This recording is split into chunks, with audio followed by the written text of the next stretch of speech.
Hello friends, എല്ലാവർക്കും എൻ്റെ പുതിയൊരു വീഡിയോയിലേക്ക് സ്വാഗതം. ഇന്നത്തെ നമ്മുടെ വിഷയം എന്ന് പറയുന്നത് പച്ചക്കറി ചെടികളിൽ വരുന്ന ഇലപ്പുള്ളി രോഗം, പിന്നെ തണ്ടിലൂടെ വരുന്ന വാട്ടുരോഗം.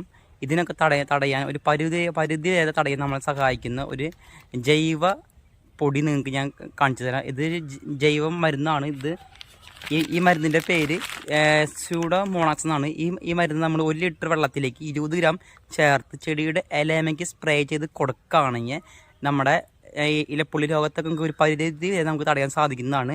പിന്നെ 1 ലിറ്റർ വെള്ളത്തിലേക്ക് 20 ഗ്രാം ചേർത്ത് നമ്മുടെ ചെടിയുടെ കടക്കിലേക്ക് ഒഴിച്ച് കൊടുക്കുകയാണെങ്കിൽ വാട്ടുരോഗത്തിനൊക്കെ ഒരു പരിധി വരെ നമുക്ക് തടയാൻ സാധിക്കും. ഞാനും ഇതാണ് ഇവിടെ ട്രൈ ചെയ്യുന്നത്. അപ്പോൾ ഞാൻ ഇതൊന്ന് എൻ്റെ ചീരയിൽ നിന്ന് അടിച്ച് നിങ്ങൾക്ക് കാണിച്ചു തരാം. ഈ ഇലമയ്ക്ക് നമ്മുടെ ജൈവ ലായനി സ്പ്രേ ചെയ്ത് കൊടുക്കുകയാണ്. നമ്മൾ ഇതേപോലെ ജസ്റ്റ് ഒന്ന് ഇലമയ്ക്ക് ഇങ്ങനെ സ്പ്രേ ചെയ്ത് കൊടുത്തു കഴിഞ്ഞാൽ നമ്മുടെ ഇലയിൽ വരുന്ന ഇലപ്പൊടി രോഗം ഒക്കെ മാറി കിട്ടും. ഇത് നമ്മുടെ പട്ടുചീരയാണിത്. അപ്പോൾ നമ്മുടെ ഈ ചീരമ്മ ഒരു ഇലപ്പുള്ളി പോലെ ഇല്ലേ, നമ്മൾ ഇത് ആഴ്ചയിൽ സ്പ്രേ ചെയ്ത് കൊടുക്കണ കാരണമാണ് ഇത് ഇങ്ങനെ ഇലപ്പുള്ളി ഇല്ലാണ്ട് നിൽക്കുന്നത്. അപ്പോൾ എനിക്ക് റിസൾട്ട് ഉണ്ട്.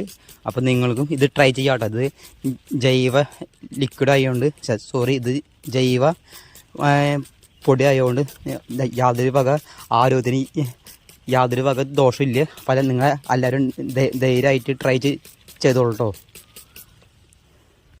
അപ്പോൾ ഫ്രണ്ട്സ്, നിങ്ങൾ സബ്സ്ക്രൈബ് ചെയ്യാൻ കൂടി മറക്കല്ലേ.